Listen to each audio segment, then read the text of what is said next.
Hello, Bill. Good morning, Matt. Welcome to the DMZ, everybody. It's steamy in southern DMZ today, Bill. So we're having a respite here in northern DMZ. It's been hot, but today yesterday we had some rain, and now it's cooled off today. But we're heading into I think a weekend heat wave. I'm actually going on a little weekend getaway. My wife found us a yurt. A Connecticut yurt, but a yurt. What's a yurt? It's sort of like a smallish cottage. Oh, cool. Very small cottage. Maybe between a hut and a cottage. That'll be fun. Step up from a cabin. Nothing better than, I assume you're bringing the kids. Yeah, the kids have to come. Well, they really want us to go camping, and we are not competent to camp by ourselves. We can't pitch a tent. We can't start a fire. And we had some friends that we would go camping with who would do those things for us. And they haven't been around in this summer and last summer, so they were getting antsy. We want camping. We want s'mores. So this was sort of like the best we could do on our own. That's great. My oldest son went away to a sleepaway camp a couple weeks ago for the first time, a Bible camp. And first time just seeing him get on the bus was a little bit sad, but he had a great time, and he made s'mores around a campfire. So I outsourced my camping experience to God, and so I got to ask, I can stay at the Four Seasons. As someone who is in a secular household, my daughter's going to sleepaway camp for the first time this year, but it's Girl Scouts camp. So is it at all, is this just so much of your children's baseline that going to Bible camp is just what you do? Was this a discussion? Was this an order? Was he asking you, man, can I go to Bible camp?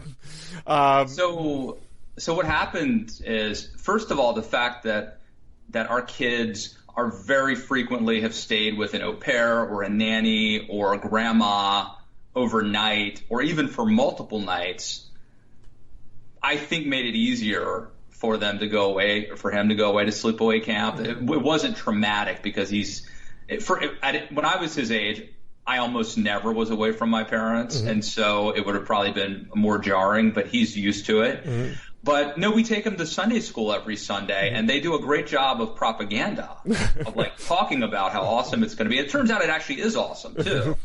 And they do a lot of cool stuff, mm-hmm. like archery and, slides, mm-hmm. water slides. It's super fun. So he was sold. Mm-hmm. We didn't have to talk him into it. Mm-hmm. So, and how much of the Bible has he absorbed at this point? Can he quote scripture to you? Oh, that's funny. Yeah, no, it's funny because last year they went. The last couple of years, my kids went to a religious school, and a very good religious school. So they know more about the Bible than I do, much more. I don't really know that much, actually. But my little guy, the younger boy, is a little bit self-righteous, maybe is the word, or pious. And I'm trying to think. We were riding in an Uber, and I forget what I was talking about. I might have been talking about something stupid, like a girl I kissed in high school or something. And my little guy was like, "Thou shalt not commit adultery." And the Uber driver cracked up. He of course doesn't even know what he's saying exactly, but anyway, yeah, they're now holding me accountable, so that's a good thing. Let's get down to business. So last night was, one could argue, one of the lowest points of the Trump presidency. Presiding over a rally, telling Representative Omar, "Send her back, send her back." Even some of Omar's biggest critics on the right seem to feel that was a bridge too far. I mean, this is, of course, Beltway pundit Twitter commentator commentary, not rank and file Trump fans. But for someone who cares about the viability and sustainability of conservatism, what does that moment mean to conservatism? Well, it's an accumulative thing. Last night was just one more data point, albeit one of the lowest. I mean, it's hard to say what's Trump's lowest moment, but it's on the list. It's a top 10 moment. The really sad and difficult thing is the mob mentality. You know, that it's not just Trump; it's the crowd getting into it too. I just hate that. You know how I feel about mobs, Bill, and so that's basically that mob-like mentality at these rallies. But no, it's so sad how the conservative movement and the Republican Party are soulless, and I don't see how you could, in good faith, not you, but I don't see how one could, in good faith, support this or abide this. I wish I had more. I wish I had more to say, right. And in fact, I wish I could be more outraged. Mm-hmm. But I think that what I am is more numb than anything, and saddened, disappointed, numb. It's more like loathing than anything else. It's so sad to see just how corrupt and vulgar the Republican Party and the conservative movement. And I'm sure as Trump might say, some of them are good people. Mm-hmm. There's still good people on the conservative side, but not as many as I thought.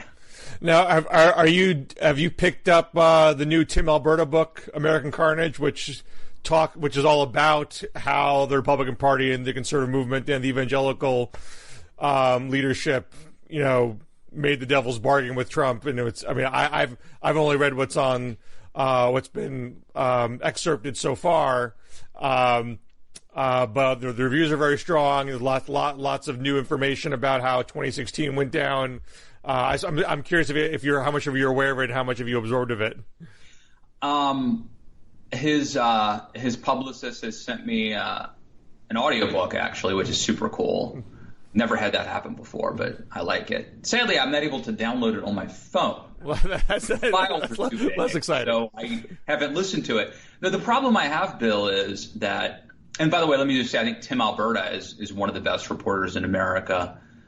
His profiles of Tim Scott and John Boehner were fabulous at Politico. I have not read the book yet, simply because until I get that interview with Tim Alberta on the books, I will be reading books of people I'm going to interview. Because I interview so many authors, I have so many books that I'm having to read to be able to kind of do that. So, but I'm sure it's great. And the other reason too, Bill, is it's a sad story. I mean, like my friend Tom LoBianco has a book out, coming out in September on Pence.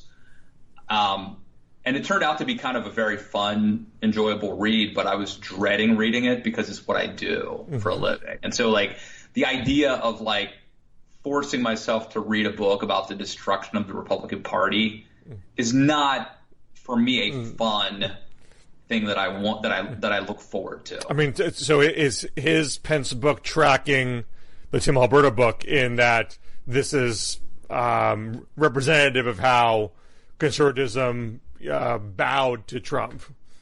I mean, that's certainly a subplot, but the Pence book is more about Mike Pence, who is somewhat of an enigma. Is he a true believer in his faith? Is he an opportunist? Is he a canny political operative who is ambitious and or all of the above? And there's some really great stories about how he got on the ticket, that are I recommend the book. But I would say it's more about trying to understand the enigma that is Mike Pence than it is the broader, like, what happened to conservatism. Mm-hmm. And maybe that's why I found it more enjoyable. Because I'm depressed, Bill. Mm-hmm. I'm depressed by, like, it's not fun or enjoyable to, people who like politics as a hobby, this era may be great for them. But, what's happened to conservatism is very depressing for me. And the country. What's happened to the country? In the ongoing saga of who Matt Lewis might vote for, if he votes at all, you've been excited about Justin Amash. My read on Amash is that he's running for Congress, not president, although I think you're right. That's not definitive. But that's just sort of the body language that I've gotten from the interviews that I've seen. Now you have former congressman and former governor Mark Sanford, who is teasing a presidential run, just put up a video where he basically says openly that he's thinking about it and sort of wants to hear more feedback about how he should, elevate the issues that he cares about. And specifically, William Weld's already running against Trump, but he's practically running as a liberal. Yeah. He hasn't really presented himself to Republicans as a conservative alternative to Trump. Even though he will talk about, hey, I balance budgets and cut taxes and things like that, but he repeats a lot of liberal criticism about Trump being a bigot and ruining democracy and that sort of thing. The Sanford video is laser focused on the debt and how we are not and we are headed down a bad path fiscally. And I wonder if not that I think Sanford can beat Trump in a primary. I don't think that. No.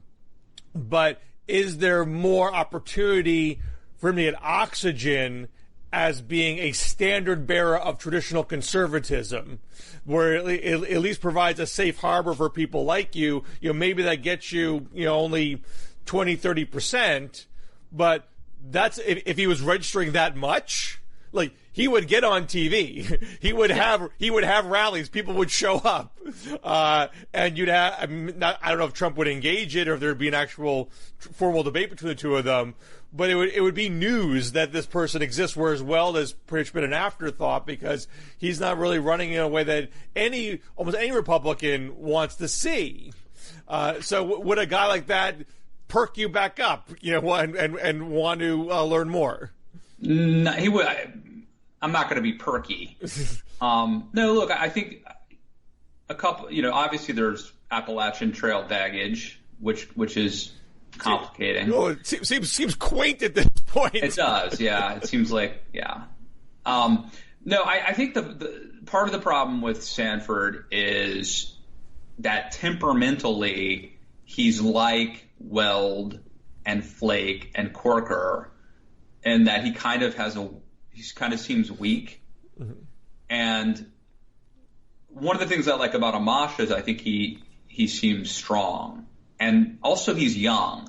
So I think that an Amash run could hit Trump from the right in some ways, also not be presented as sort of wishy-washy stylistically, and also that this could basically be an opportunity for to kind of like plant a flag of the future of conservatism.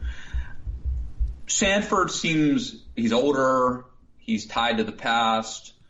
Not super old. I think he's younger than Trump. He's not old. He's not old, but he was around. He was a top tier. There was a time like 2012 when he would have been considered. 2008, 2012 when he was really in the mix. Mm-hmm. Must have been 12. Maybe it was 12 when he was still governor. Yeah, so like 2010, 2011, he was probably kind of seen as a hot commodity and maybe a potential front runner for president. I don't know. He just doesn't do it for me. Look, would I vote for him if it's a primary and he's on the ballot against Trump and Amash isn't running? I probably would vote for him. Am I going to be like wearing a Mark Sanford T-shirt? Will I have a Mark Sanford tattoo on my back? Probably not. I mean, it seems like if he was in there, you'd have at least a test. You know, how Trump is this party? How far has Trump taken it from its traditional conservative basis of the last 40 plus years? And again, not that expected it to be close, but you would know precisely. Is it 60-40? Is it 70-30? How much of the traditional conservative element still remains in the party? Right, and the problem with it is that if we're going to have a test, I would like it to be an accurate test where we, meaning the Reagan conservative remnant, where we put someone forward who is our best test. That will give us a more accurate reading. I think that Sanford has baggage, and Sanford's a weird dude. He presents himself in a weird way. I think he's probably very smart. Eccentric, you might say. He's eccentric. And look, here's the difference between him and Trump. One of the differences, I think Sanford fell in love with this South American woman. You know what I mean? I don't think it was just libido. I think it was romance. I mean, and it lasted for a while. Yeah. They might still be together for all I know. I feel like she was still around during his congressional runs. But it's still weird. Yeah. Yeah. So anyway, I feel like Amash, and don't get me wrong, if Amash were to run for president, I don't think he will. I think you're right. But if he were, I'm sure there'd be oppo drops coming out about him, and who knows. But I feel like Amash has a younger, stronger image. And it's not young as maybe young old is the wrong way. It's fresh, a freshness that I think is more important. I thought it was interesting that after the Trump tweet, the go back to where you came from tweet, Amash came out and called Trump racist, which I don't believe he ever did before. And as much as we talk about him being super duper principled, and I'm not saying he isn't. I would think there's not being formally a Republican frees you up to do that. It would be much more incendiary if he did that while a Republican. Yeah. You would know that if I did that, running in a Republican primary, that's it for me. But now, presumably he's running for Congress as an independent, and his base of support's going to be somewhat different. Yeah. He doesn't have to think about that. And the four. I just was listening to somebody talking about this on a podcast. Josh Kraushaar, I think, on the Bulwark podcast, was saying, those four Republicans who voted for the resolution condemning Trump had, two of them were retiring, and two of them were in districts that where standing up to Trump might actually help them. So I wrote a column complimenting them and sort of casting it as a profile and courage. I still think that was the right thing to do. I think we need to reward people on our side who stand up to Trump, but maybe not quite as heroic as I initially thought. And as you point out, Amash now, I do think it may be understandable why this time he called out Trump. And I think Amash pointed out that I think his parents are immigrants. And so maybe the go back home thing is something he has had a slur hurled at him or his parents in the past as well. So that may explain why he spoke out. Look, aside from the fact that what Trump did and said is reprehensible and so sad and it's inflaming racial tensions, there's also the fact that what he has done is interrupt an internecine fight between Nancy Pelosi and the squad that you and I talked about last week before Trump got in the middle of it. Some people say that Trump is brilliantly playing this 3D chess and that they're perfect foils, but he did interrupt an internecine fight that might have been fun to sit back and watch for a little while. The other thing Trump does is make it very difficult for someone like me. I'm a conservative columnist. I would like to be writing pieces about how horrible Ilhan Omar is. And there are plenty of data points there as well. it puts me in a position where if I say that, people, based on the context, people are going to say, you're carrying Trump's water. How can you possibly talk about them when Trump is telling her to get, so it just complicates things. Well, does it? What Trump has done. Does it make you pause? I mean, look, I think there are plenty of legitimate areas of criticism. There's legitimate areas of criticism for almost anybody. Sure. There's nobody perfect in this world. There's really issue-based criticisms you could make of things that Omar has said or votes she has taken, and so forth. But I think when there are certain things that I've seen done that are not legitimate, like the 9/11 comment she made was a clear, clip job that was not really reflecting what she was trying to say. Here's another example. This is another example. Trump misrepresented what she said, and in a way he does her a favor because now Snopes can go out and say, Omar never said what Trump said. True. What she did do, if we're thinking about the same thing, is sort of laugh about as a college professor who was very worried and about Al-Qaeda, and she's sort of dismissing that as like trivial or So what she did was weird and not good, but Trump, by misrepresenting it, Trump really muddies the water, and I think gives her an out. Well, I think, my recommendation to you okay. and to other conservatives who are anti-Omar but don't want to take it as far as Trump did, I think it's worth thinking. There's some people on the left that I think say too simplistically, if you have criticized Omar for anything, you have contributed to what's going on right now. You contributed to the threats on her life. Somebody prominent said that about Nancy Pelosi. Yeah, right. And in fact, I think Rashida Tlaib even implied that Pelosi's criticism it's nuanced because like in an interview, but I think she basically said she should be more careful because we've had threats on our lives. What I'm saying is that I think people should be more careful.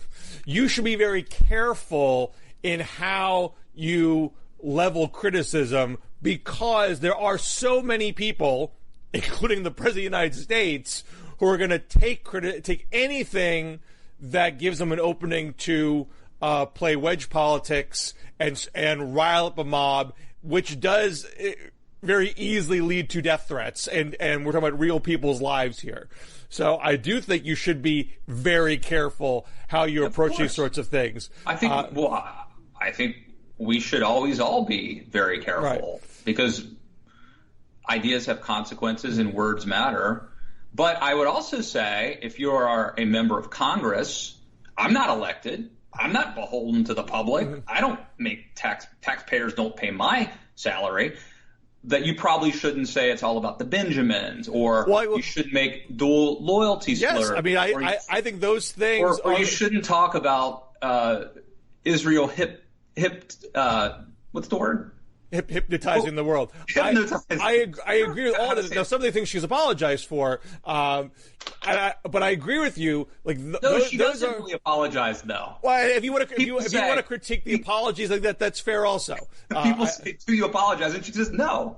Well, it gets complicated, and if you want to make an argument that the apologies are insincere, I think there's some basis for that, and you could make that case.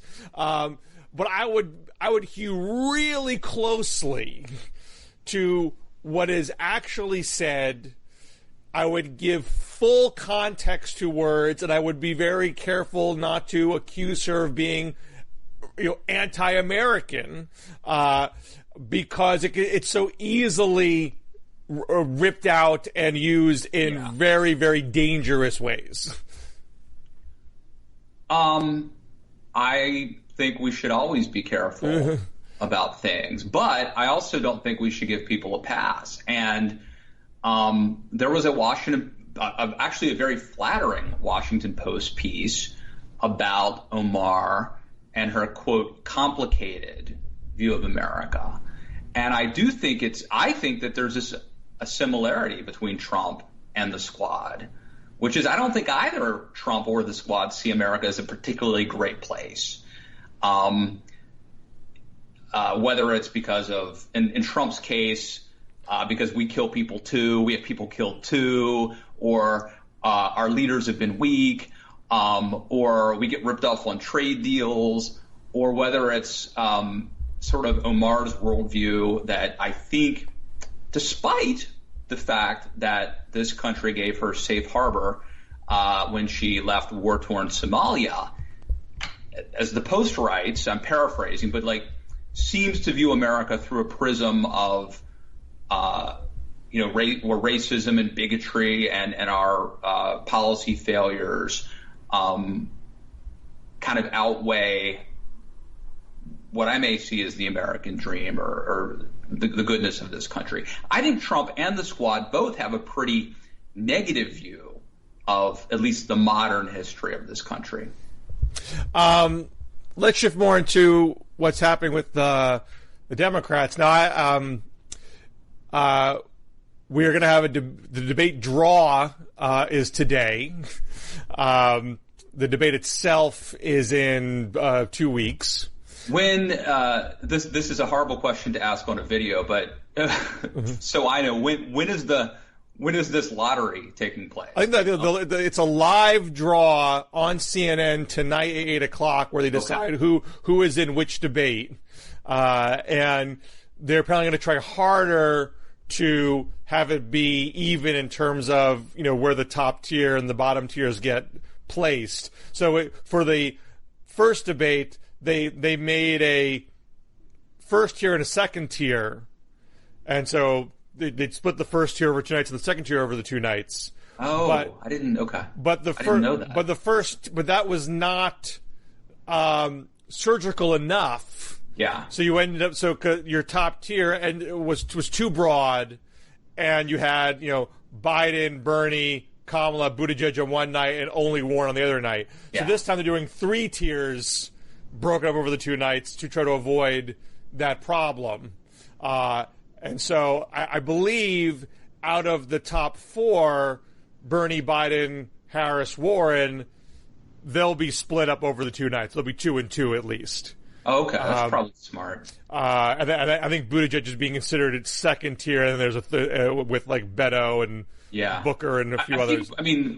It seems like Warren, in hindsight, probably benefited a bit from the way that worked out last time. It depends on what poll you look at, because there's certainly, it's certainly the case that in general, over the course of the last month, Warren and Harris are up, and Biden's down, but still in front, and Bernie's had a sagging over the course of the last few months. I don't know if the debates made that much of a difference in his standing. But the net of it is that Biden is a more tenuous front runner, and Biden, Harris, Warren are kind of clustered together.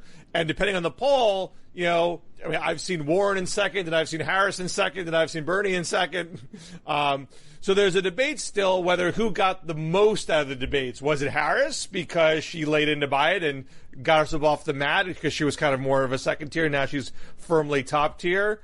Or was it Warren for solidifying her place and maybe even being a second place? I believe the NBC Wall Street Journal, she was firmly second place in that poll because she was out of that scrum and had kind of a night to herself.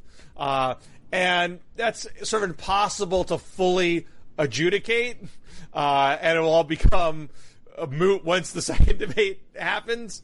But the bottom line is when's that? That's next week, right? So that's the 30th and 31st. So it's a week and a half. Okay. And what I think is interesting to see in the draw is, of those top 4, how are they grouped? Because there's a lot of sniping between all 4 of them right now of different degrees. Bernie is more overtly going after Biden, and Biden is more overtly bringing up Medicare for All as a point of criticism, which is Bernie's signature issue, but he's also saying, hey, Bernie's being more honest about his approach to Medicare for All as opposed to the others, wink, wink, Kamala Harris, Elizabeth Warren. And you have Harris saying a few days ago, she was on the Breakfast Club, which is an African-American radio show, which is hosting a lot of candidates as of late. The host said to Harris, what do you think about these candidates who are just promising the moon? And I'm paraphrasing here. And Harris says, well, that's why I'm not churning out plans like a factory. Because when I put out a plan, I want to know that I can get it done. And she didn't say Warren's name, but it's an obvious shot at Warren, right, which I've not seen Warren respond to, that I'm aware of. But my point is that there are people, and one of Bernie's people, Jeff Weaver, talked about Harris's comments that she can do Medicare for All without a middle-class tax increase as unicorns and rainbows, that you have to pay for it. You know, sounding like a deficit hawk. Which, to be fair, I mean, I think Bernie has been very forthright about that. I think where Bernie's weak is he doesn't specify what that tax level is. He doesn't put his numbers on the paper in terms of taxes, but he has been fairly consistent saying, yeah, your taxes will go up. You'll come out ahead because the premiums will go away, but the taxes will go up. That's the Bernie line. So do we have a debate where Bernie and Biden get to go at it? Do we have a debate where Biden and Warren go at it over the bankruptcy bill and Bernie and Harris go at it over middle-class taxes? And if Bernie and Biden are together, I would imagine a moderator would say to Warren, hey, Kamala Harris says she's not treating out plans like a factory. What do you have to say about that? So there's various ways that the ideological frictions can manifest, and there's also the gender element here, because in the Morning Consult polling, there's some evidence that men are more likely to go from Bernie to Biden if their first choice isn't going to make it, and women are more likely to shift between Harris and Warren. So if they're broken up gender wise. Right, which is odd because you would think that ideologically. Exactly. I don't think overly simplistic. I think there are definitely voters for whom ideology matters most, and I think there are voters for whom gender plays the bigger role in that either I want to have a woman president or I am worried that a woman president will be woman nominee will be chewed up by Trump. So that's why I think the draw matters, because depending on how this happens, it will determine what kinds of arguments are more likely to crop up. Yeah. Let me ask you this, Bill. So in the past week or so, we haven't heard much. So right after the first debate, there was a lot of talk about are the Democrats going too far left? There was a lot of talk about, is Biden a weak front runner? Is there blood in the water? But in the past week or so, it's really been more about the squad. It's been about Pelosi versus, AOC and Omar and all that. There's a theory that Trump likes that. And I'll concede if on election day, people are talking about AOC and Omar, like if they are the dominant, conversation, that probably is very good for Trump and re-election. But in terms of where we are at this point, should Democrats be worried or happy that their presidential field has been largely under the radar for a couple of weeks now, not really getting nearly as much attention as freshman congresswomen? Well, I think anything involving Democratic disunity is dangerous for Democrats. They need unity to beat Trump. If there is a faction of Democrats that is disgruntled about what is happening within their own party and within the presidential field, within what's going on in the House caucus, and that means some faction stays home or votes third party or whatever, that's bad for them. Now, I think Pelosi is in a delicate place because I'm sure she is aware of the need for unity. And forgive me if I'm putting some of my own thoughts in her head, but I'm trying my best to analyze what I think would be from her perspective. I think she views the squad more so AOC, Omar, Tlaib, probably not so much Presley. Presley's sort of the relative moderate of the squad. She's the Ringo Starr of the squad. Yeah. Peace and love. By the way, I saw the movie yesterday. Yeah. Which we could have a conversation about another time, but thumbs up. All right. That's why I'm thinking Beatles. Okay. I think Pelosi sees AOC, Tlaib, and Omar as people who are not interested in Democratic unity, see the reason of being is to identify Democrats who are insufficiently progressive and to get them out. And so she's not inclined to approach them in a fully cooperative way, because she feels like that's not their approach to this whole situation. They are trying to inject this unity into the party, and if I am in any way coddling that, it's going to get out of hand. I'm not going to be a John Boehner. I'm not going to treat our version of the Freedom Caucus with kid gloves to the point where I can't keep the government open. I'm going to run out of town. I have to shut this down and shut it down publicly, even though there is a cost and there's going to be a degree of disunity no matter what I do. I assume that is the calculate. Pelosi, to me, is not an emotional player. She is a rational, calculating player, and that, to me, is the rational calculation she is making. For better, you might not agree with the calculation, but I think it's what her approach is, and that at some degree spills into the presidential field, because Bernie and Warren and Harris are all trying to curry favor with AOC, while Biden is more explicitly saying we're not on the same page here. She wasn't dumping on her in the wake of what Trump just said, but previous to that, she was saying, look, we need to have a nominee that's more like me, moderate Joe Biden, not like AOC, whose claim to fame is that she won a Democratic primary. So if it is not Biden, if the nominee is not, so generally speaking, I think it's very hard to make the face of the party a backbench congressperson once you have a presidential nominee. At that point, the focus becomes the nominee.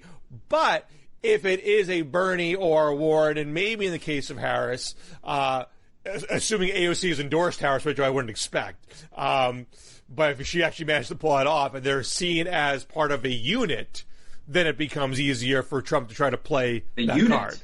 Maybe when they do endorse, it's the unit.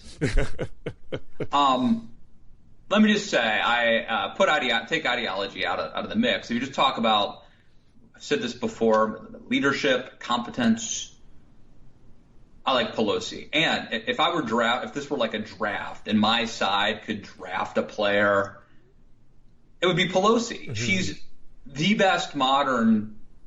But I'm not talking about Obama and Clinton and Reagan. I mean, they had the star power, the charisma. But I'm not talking about that. I'm talking about like a political operator.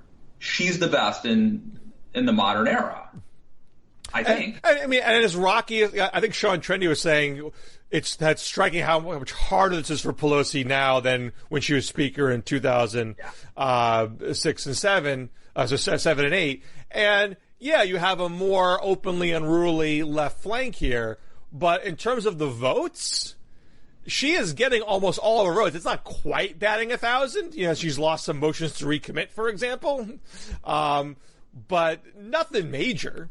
And that's the point that she was communicating to Maureen Dowd. Like, at the end of the day, there are 4 votes. They're not commanding more than their own votes when it comes down to it inside on the House floor, which still shows you how much power Pelosi wields and how deft she is in wielding it. I'm rooting for her in this internecine squabble. Yeah. I would love to see her prevail because we need one of these parties to be sane. I mean, we just had the impeachment vote yesterday, where only you can say 95 Democrats saying we want to have an impeachment vote on the floor right now, not even an inquiry, a flat-out impeachment vote. 95 Democrats is not zero, but it's also not the majority of the caucus.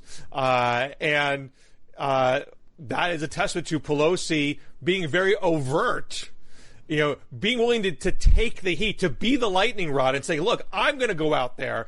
I'm going to make the argument that impeachment is wrong. I'm not going to put that on the backs of my more vulnerable, moderate members who don't want to be lightning rods. They want to go under the radar as much as possible so they don't alienate the camps in their districts. I'll do it. Even though I'm a San Francisco liberal, Nancy Pelosi, I'll take that heat. And she does it, and it works out. We should probably announce that Nancy Pelosi will be joining us on stage as our guest this year at the first ever DMZ con, taking place at the Sheraton Inn in, I think it's Oklahoma this year. Anyway. Well, speaking of conferences, Matt, and wielding of power, so I had a piece in Politico this week, how the Democratic netroots died, which this was like my final bridge burning. What bridges do I have left to burn from my blogger life? This is it. Now I'm on an island right now. But you had at Netroots Nation this year. This is the conference that came out of what was once Yearly Co's, which was founded by members of the Daily Co's blog community. I was at Netroots. I was at what was Yearly Co's 2007, where they had a presidential candidate forum, and literally almost every candidate came. And it was labeled a forum, but it was essentially a debate, and it was a pretty significant one where Hillary stuck her neck out and said, "Hey, lobbyists are people too, and we can't trash every corporation." That was a fairly significant moment in that campaign. And I remember that people got to go to conference rooms. They get to choose a candidate. You can go be in a miniature town hall with Clinton or Obama or Edwards. That's how significant that event was. A Clinton track. Yeah. And this year you have 24 candidates. And the only top-tier candidate that chose is Warren, and you had three. I think you had Castro, Gillibrand. I forget the fourth. Where Bernie had a public spat with Marcos Malitzis, who's the head of Daily Co's, and he doesn't literally run the conference, but he's a major figure in it, and he was moderating the presidential forum. There was a Daily Beast story about how there was friction between the Sanders camp and Marcos, because Marcos has been very openly critical of Sanders, and the Sanders people thought he wouldn't run a fair forum. But neither Biden nor Harris wanted to show either, and Marcos publicly criticized them for not showing and saying that they're afraid. So this is the only reason is fear.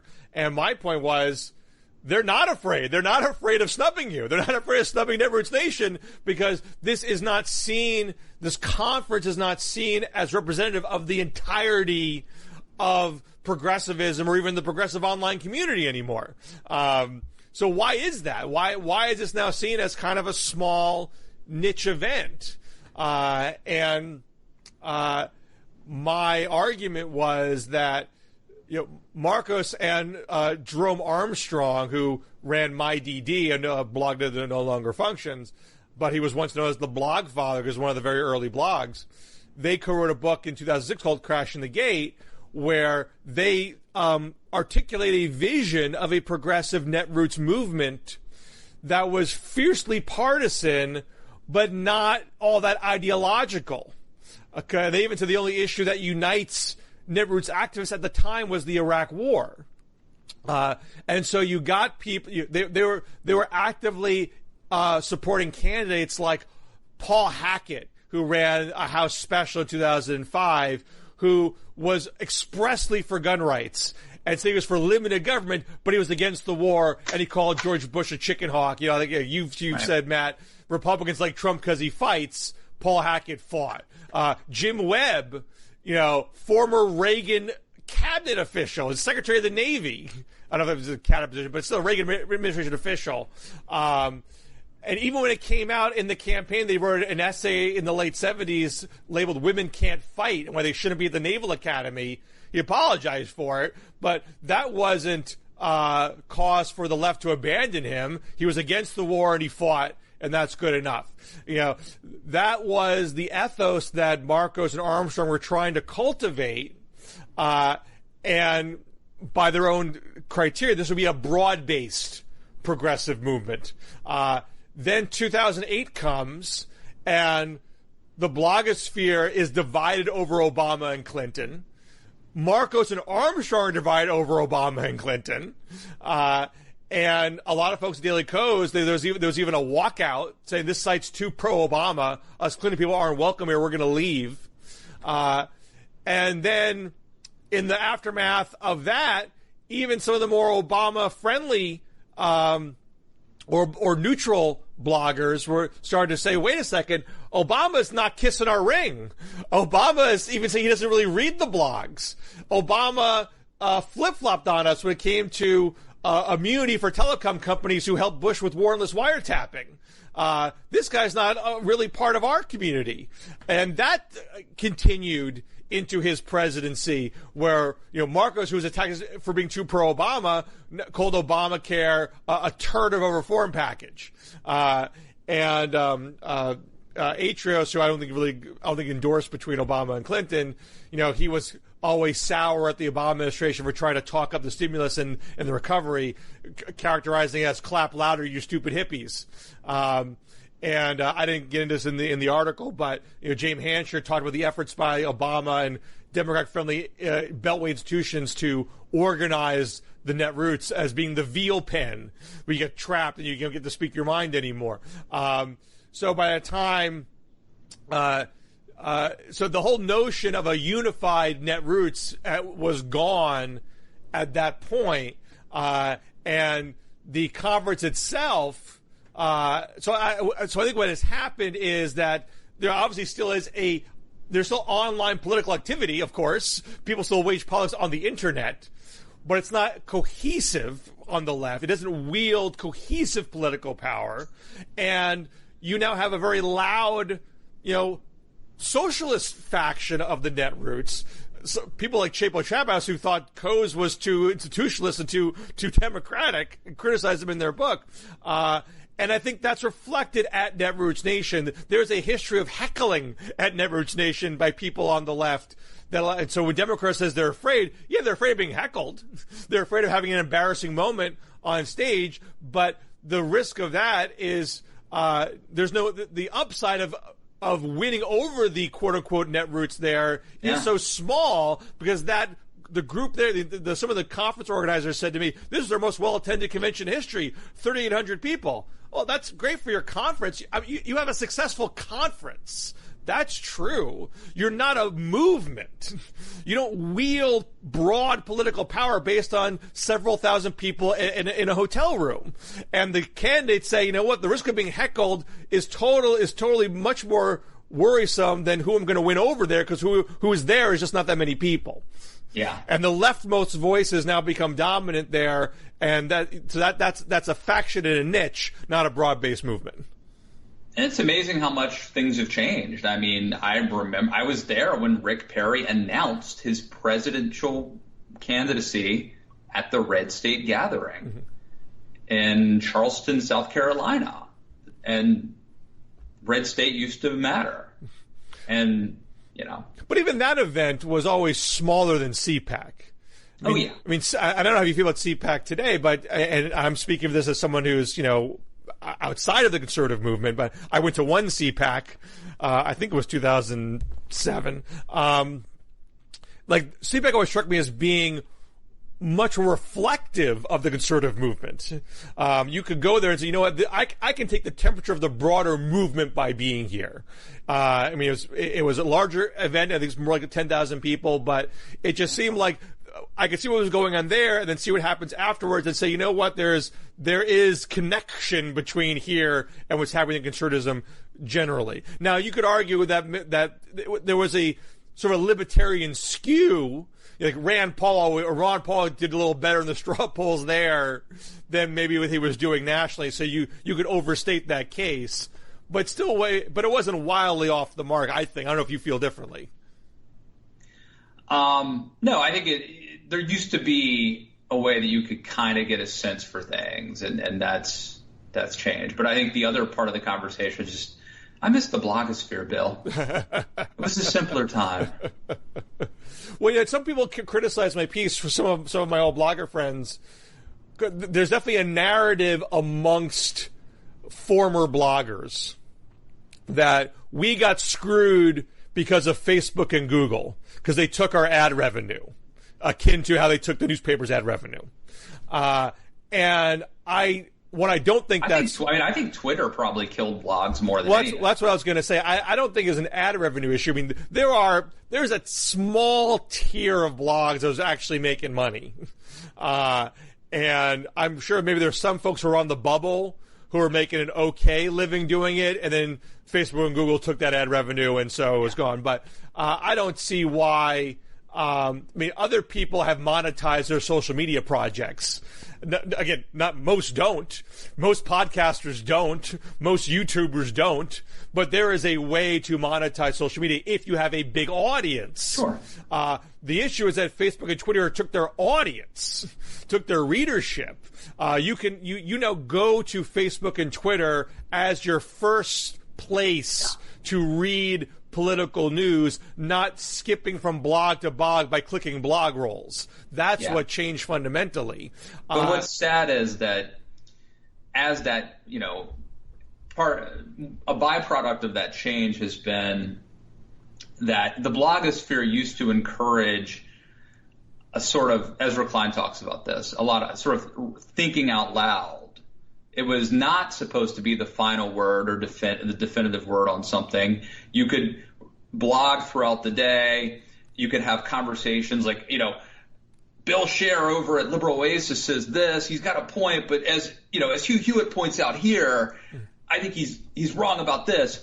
You could have a dialogue with people, and you could develop your thoughts in public without being attacked very much or prematurely, and that ethos, that was like almost a hippie. Hey man, I think it's sort of 1796, having these dueling essays. You'd read someone's essay, you'd absorb it, you'd critique it, you'd fire back. And then someone could encapsulate the entire exchange on their blog so you could follow the whole thread.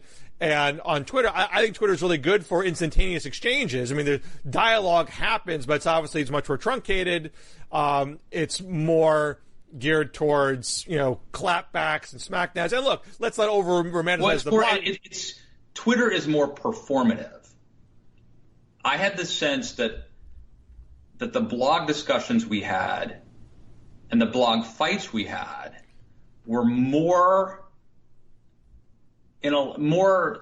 sincere, that you actually could persuade or try to learn and think through things in public, but you weren't trying to humiliate or score points as much. That happened. I wouldn't overly romanticize. I think there was plenty of. Well, there may be some nostalgia.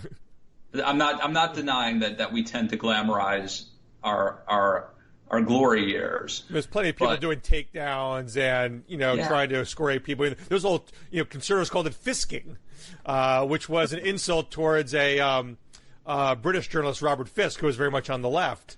And is that where it came from? That's where it came from, because conservatives would want to tear apart his article, so they called it fisking. And then the left, who didn't realize that, used the phrase. And we were like, hey, you're adopting a conservative insult to a lefty journalist. Don't use that word. So most of the great labels started off as insults anyway. And I think that a lot of that back and forth it wasn't a fully, I'm going to respond to every single one of your points, and I will acknowledge where I'm wrong here, and I'll make sure I give a holistic critique of your argument. There's plenty of cherry picking of data points and not fully grasp what other people were saying and talking past each other still. So it wasn't a perfect world. No. But I do think it was easier to have a bit more of a rarefied, thoughtful exchange that where the barriers came down somewhat. You could try to engage people who maybe you wouldn't be able to reach out to in a pre-internet age, and do so with more time to collect your thoughts and lay out your argument. Yeah. Now there's a lot of cliquishness. There's plenty of people who still didn't feel like they were in the in crowd. But all that in the weeds stuff about blogging aside, like the fact that bloggers lost their readers to Facebook and Twitter, to me, is at least partially beside the point of why there wasn't a cohesive, progressive netroots movement. Yeah. A netroots movement that was organized around common principles would have withstood technological changes. These are technological people, for Pete's sake. The people that live online, they would bring that movement to the new platforms because they believed in the same things, and it would carry over from administration to administration, and they'd be wielding increased power today. The fact is that the progressive online community is very akin to progressivism in all of history, in that it is fueled by ideological litmus tests, not a stylistic approach to fighting that would transcend the usual litmus test squabbles. I still feel like there was, and maybe this is just nostalgia, but there was something special about that moment in time that was fun and exciting, and that the man came and, like, I'm not joking. I mean, that's, that it's sort of like the record company. It used to be about the music, and then they found a way to commoditize it and commercialize it. Well, that's true for any new technological change, artistic change. There's always going to be an initial moment where it feels pure, and then someone's going to come around and figure out how to make money off. I mean, that's just that's capitalism, baby. As a conservative, you should appreciate that is what is going to happen in a capitalistic society. But wait a second. As a conservative, I thought I was supposed to be trying to shut down Facebook and Google. Well, you might be a certain kind of conservative that is worried about consolidation and consolidation of market power that doesn't allow for free liberal markets. But there's always going to be people trying to make money off of things. And you, as someone who wants to communicate pure thoughts, has to figure out how, if you want it to be your living, you got to figure out how to make a living doing it. If you don't want it to be your living, you want it to be a hobby, then make it a hobby. But that's a choice you're left with. I agree. Once your hobby becomes your living, it's no longer your hobby. But maybe isn't there an artistic space in the middle? Well, sure, and I think people can still communicate their thoughts on commercialized social media platforms. You're allowed to do it. You're allowed to put in your own creative energy into building an audience for yourself. And in the case of politics, you can you are able to wield power the way it is a possible thing to do. It's hard. Movement building is hard. Building a personal audience, a personal brand is hard. But the best way to do it is to do horrible things. I mean, that's the incentives are perverse. There are perverse incentives in there, and I do think there are massive challenges to that. And what was different in the early blogs here, look, a guy like me who is not especially entrepreneurial, that's not where my brain goes. I sort of fluked my way into the early blogosphere, putting it, cause I saw a couple other people doing it, and I thought I could do it. And because there were so few of us, you would get on those early blog rolls and be seen as part of the elite. So a guy who wasn't in the elite suddenly was in the elite. And so there were a handful of people who had that sort of instantaneous change in their lives and how much they were being listened to. And that felt kind of special. And it felt like anybody could do it because I could do it. But the fact is, not anybody could do it. It could happen very briefly in a short period of time. And once it became clear that anybody in theory could do it, it becomes super duper crowded and you have to be more performative to get attention. Well, I'm not bitter. I'm not bitter. We should leave it there, I think, Matt. Well, thanks for joining us on the Weekend Blog. I look forward to joining you in sweat and swelter this weekend. Although I will be at least near some cool water to alleviate my problems. Awesome, man. All right. Well, stay cool. When is your annual air conditioning vacation going to arrive? We should talk. We'll talk offline, but there will be a week when I will be out of touch. I should say, I'm in my first summer with mini splits. My environmentally responsible or essential air conditioning system, which is partially paid for by a state government subsidy. I know you love air conditioning, Matt, and I know you go to Arizona for the air conditioning, but I think you should seek out environmentally responsible air conditioning. You should find the place with the mini splits because it's quieter, and better for podcasting. Better for podcasting, better for the environment. So you should be someone who gets refined. You should be a connoisseur of air conditioning when you decide where to go for a vacation. I'm going to put my people on that. All right. Well, till next week. I'll see you then in the DMZ. You got it. See ya.